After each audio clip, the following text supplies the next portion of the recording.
Halo teman-teman, kembali lagi bareng gue Henditan di Trisul channel edukasi kripto terbaik bagi calon miliarder kripto masa depan.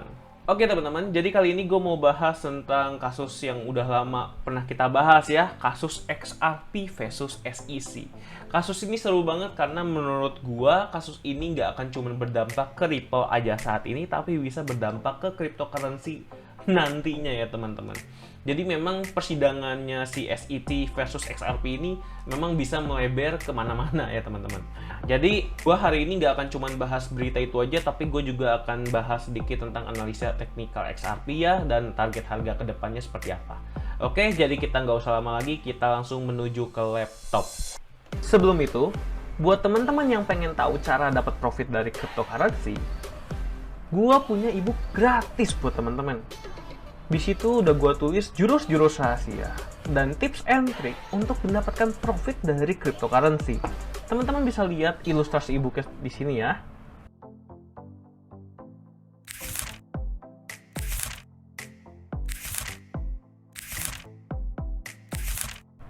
Nah, e-book yang keren banget ini gue kasih gratis buat teman-teman. Tapi, teman-teman harus subscribe channel ini. Dan juga teman-teman harus join grup Telegram Trisul Community. Karena di sana gue bakal sharing-sharing informasi terbaru jika ada koin yang berpotensi untuk naik di sana. Dan jangan lupa setelah subscribe channel ini dan juga join ke Trisul Community, teman-teman langsung kabari admin yang ada di link deskripsi, dan teman-teman akan langsung dikirimkan link e-booknya oleh admin itu. Jangan sampai teman-teman melewatkan kesempatan ini karena kesempatan ini terbatas. Nah, oke teman-teman, jadi buat teman-teman yang masih belum tahu ya kasusnya SEC versus XRP ini sebenarnya kasus apa sih? Jadi gue akan bahas sekilas di sini, teman-teman. Nah, jadi teman-teman bisa baca di sini, kasus SEC versus Ripple dapat membatasi keterlibatan agensi di masa depan dalam regulasi kripto. Jadi teman-teman bisa lihat judulnya di sini, sebenarnya pasti ada hubungannya dengan regulasi kripto. Nah, kita baca lebih lanjut biar teman-teman bisa kebayangnya apa yang akan dibahas di persidangan itu. Sumber memberitahu Charlie Gasparino dari Fox Enterprise bahwa litigasi antara SEC Ripple dapat menjadi katalis untuk membangun perangkat pengaturan kerja kripto. Pertempuran hukum, ya maksudnya persidangan, yang tampaknya estereotis yang melibatkan SEC dan Ripple di sini ya, memberikan kejelasan tentang seberapa besar otoritas yang dimiliki SEC dalam mengatur pasar kripto yang senilai 2,2 triliun dolar loh teman-teman. Pertumpahan darah antara Ripple dan SEC dimulai pada Desember 2020 ketika SEC mengajukan gugatan yang menuduh Ripple telah melanggar undang-undang sekuritas dengan gagal mendaftarkan XRP-nya atau mata uang kriptonya sebagai keamanan atau sekuritas ya teman-teman. Langkah itu adalah salah satu yang terakhir dilakukan oleh Ketua SEC Jay Clayton sebelum dia meninggalkan kantor. Ya, jadi memang ada pergantian ketua dari Ketua SEC Jay Clayton jadi Gensler ya teman-teman. Pada saat itu Ripple menggunakan XRP sebagai kendaraan untuk membiayai bisnis intinya dari transaksi lintas batas yang mulus untuk lembaga keuangan. SEC menuduh sesuatu yang telah dilakukan selama 7 tahun sejak didirikannya pada tahun 2013. Nah, jadi di sini udah makin jelas nih ya gugatannya tentang apa. Gugatan itu tidak hanya mengejutkan Ripple, tetapi menambahkan lebih banyak kebingungan pada percakapan peraturan yang sudah berbelit-belit mengenai apakah cryptocurrency ini harus dianggap sekuritas, komoditas, atau yang lainnya. Jadi ini ya masalahnya teman-teman. Jadi si SEC itu menganggap bahwa XRP atau Ripple itu merupakan sebuah sekuritas ya, bukan komoditas. Kok buat teman-teman yang nggak tahu nih komoditas itu apa, komoditas itu kayak benda yang diperdagangkan ya, misalnya kayak emas, beras, gula. Jadi kayak mata uang lah teman-teman. Oke, sedangkan sekuritas itu lebih kayak ke saham teman-teman. Nah, jadi kalau kita mau bikin perusahaan yang ada sahamnya itu harus diatur oleh SEC. Makanya SEC ikut campur karena melihat si Ripple ini seperti sekuritas. Jika kripto adalah sekuritas seperti yang didefinisikan oleh pengadilan, mereka harus disetujui oleh SEC dan diatur oleh SEC. Nah, si Ripple ini percaya bahwa XRP itu bukan sekuritas, jadi sehingga nggak perlu lampu hijau SEC lah buat bikin Ripple ini. Dan dikatakan bahwa SEC saat ini mengizinkan cryptocurrency lain seperti Bitcoin, Ethereum untuk diperdagangkan seperti komoditas, bukan sekuritas loh. Jadi kenapa Ripple harus dianggap sebagai sekuritas, padahal kan dia juga sama seperti Bitcoin dan Ethereum. Oke? Nah, jadi kalau pendapatnya si SEC ini, SEC berpendapat bahwa Ripple berbeda karena XRP itu secara aktif menggunakan untuk mendanai bisnis Ripple dan pada dasarnya mewakili investasi perusahaan itu sendiri. Jadi itu merupakan sekuritas atau kayak saham gitu. Jadi Ripple kayak saham, bukan komoditas. Dan berada di bawah lingkup peraturan SEC, bukan peraturan yang tadi ya komoditas. Oke? Nah, Ketua Gensler dan SEC harus memberikan pedoman yang jelas tentang cryptocurrency, apa yang mereka pandang sebagai sekuritas dan yang mana yang tidak. Jadi memang ini masih nggak jelas sebenarnya sekuritas kayak gimana, komoditas yang mana, jelasin dong gitu. Gugatan yang saat ini dia sedang dilalui di pengadilan telah terbukti merugikan si bisnis Ripple-nya ya. Dan gugatan ini mengakibatkan Ripple dihapus dari lebih dari 50 bursa ya. Jadi di unlisting teman-teman. Kecuali kalau di luar negeri itu masih aman, tapi kalau di Amerika udah pada dihapusin itu. Itu turun banget tuh harga XRP kalau teman-teman ingat. Ripple mengatakan bahwa bisnis domestiknya pada dasarnya terhenti dan sekarang bergantung pada pasar luar negeri untuk sebagian besar pendapatannya. Nah, ini kenapa di Indonesia, di Indodax atau di Binance itu masih ada Ripple, tapi di Coinbase yang di Amerika itu udah nggak ada lagi ya Ripple. Udah di unlisting. Terlepas dari masalah bisnis, Ripple menolak untuk mundur. Orang-orang yang dekat dengan perusahaan memberitahu Fox Enterprise bahwa mereka tidak memiliki rencana untuk mencapai penyelesaian dengan SEC. Jadi ini masih nggak jelas ya teman-teman. Dan kasus itu sendiri menjadi ujian besar bagi Gary Gensler, pilihan Presiden Biden untuk menjalankan SEC. Gensler telah berjanji untuk menjadikan pengaturan bisnis cryptocurrency yang baru lahir sebagai prioritas utama di masa jabatannya. Nah, ini yang menarik ya teman-teman. Jadi persidangan ini bukan cuma buat Ripple, tapi ini pastinya akan berdampak ke kripto-kripto lainnya ya teman-teman, yang bisa tiba-tiba dianggap sebagai sekuritas. Gensler yang muncul di hadapan Komite Perbankan Senat minggu lalu mengakui bahwa SEC ingin memperluas yuridiksinya atas industri kripto, kemungkinan mencari lebih banyak kekuatan regulasi kripto.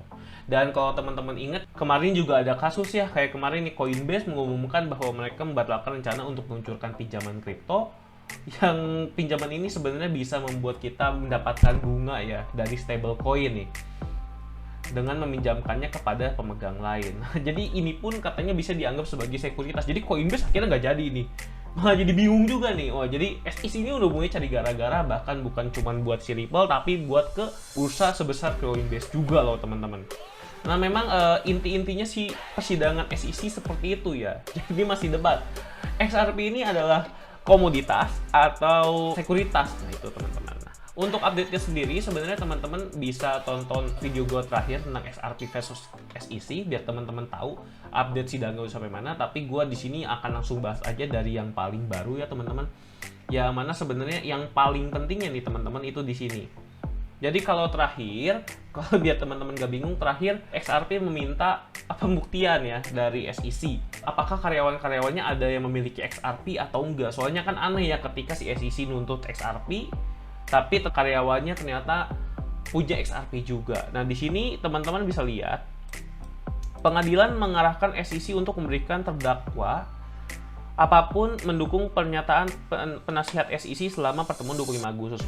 Mengadugrahkan bahwa setelah perintah resmi investigasi dikeluarkan untuk Ripple pada 9 Maret, karyawan SEC tidak dapat lagi memperdagangkan XRP. Jadi memang udah diarahin supaya karyawan SEC jangan ada yang memperdagangkan XRP ya teman-teman. Lalu ini yang breaking news-nya ya teman-teman, bahwa request XRP yang tadi yang minta pembuktian bahwa karyawan SEC itu gak punya XRP, itu ditolak ya teman-teman oleh Hakim Sarah. Karena kalau teman-teman lihat nih, ini yang paling pentingnya. Kenapa? Karena kan sampai masuk berita di sini.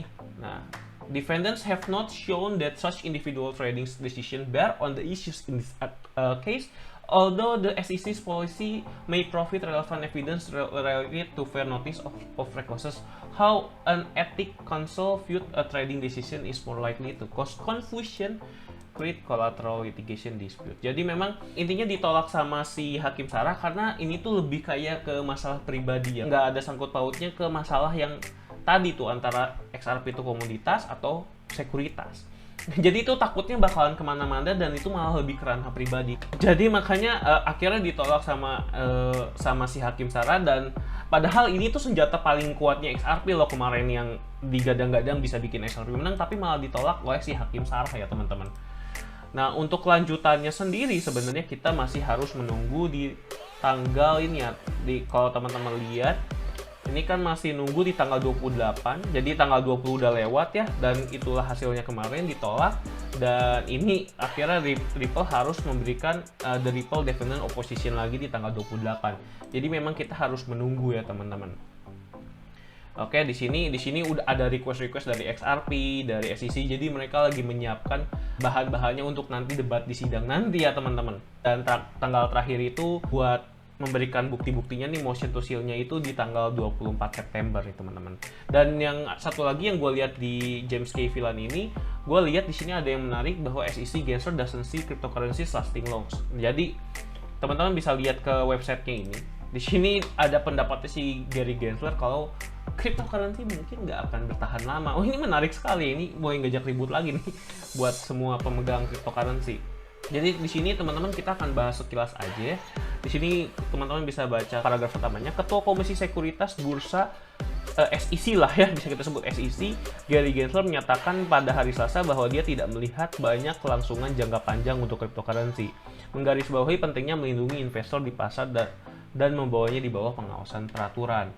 Nah, kenapa dia tidak menganggap si crypto ini akan long lasting? Karena Mr. Gensler di sini ya, teman-teman bisa baca, Mr. Gensler menyamakan ribuan cryptocurrency yang ada dengan apa yang disebut era perbankan kucing liar yang berlangsung waktu tahun 1837 sampai 1863 di Amerika Serikat. Jadi waktu itu nggak ada bank federal yang ngatur regulasinya. Jadi banyak bank-bank liar gitu yang cuman memang main money game aja, ngumpulin duit dan itu cabut hilang. Sebelum Presiden Abraham Clinton mendirikan kantor pengawas keuangan mata uang, bank-bank menerbitkan mata uang mereka sendiri yang terkadang mereka tolak untuk ditukarkan dengan nilai yang diakui dalam emas dan perak. Intinya ini si bank-banknya bisa bawa kabur karena nggak ada regulatornya. Saya tidak berpikir ada kelangsungan jangka panjang untuk 5 atau 6 ribu uang pribadi ya, kata Gensler dalam acara virtual diselenggarakan oleh Washington Post. Jadi sementara itu saya pikir ada baiknya memiliki rezim perlindungan investor yang ditempatkan sekitar ini. Jadi ya ini maksudnya dia ingin cryptocurrency sebenarnya ada pengaturannya ya, biar uang investor itu aman. Ya sebenarnya oke sih, bagus juga ya yang dia pikirnya. Mr. Gensler who took office yang menjabat pada bulan April sebelum mengajar kelas cryptocurrency di Massachusetts Institute of Technology atau MIT, meningkatkan harapan di antara beberapa peserta industri bahwa ia akan menjadi regulator yang lama.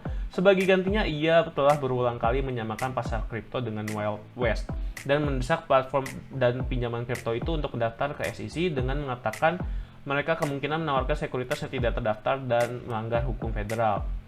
Jadi intinya, oke, biar lebih bagus, lu harus ada yang ngawasin, mendingan diawasin gua aja. Sebenarnya kayak gitu ya teman-teman. Jadi kalau kita lihat memang semuanya tentang itu ya.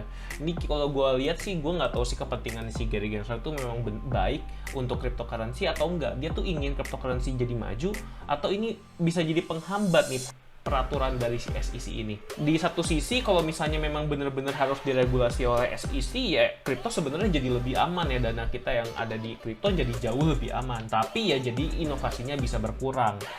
Ya jadi ada plus minusnya lah teman-teman kalau misalnya memang yang ada di sini itu benar-benar kejadian ya. Kalau benar-benar harus diregulasi oleh si SEC teman-teman, oke?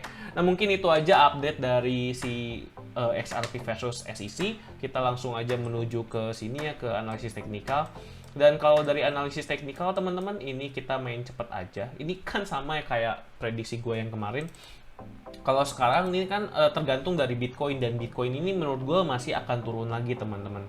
Turun lagi mungkin ke $38.000.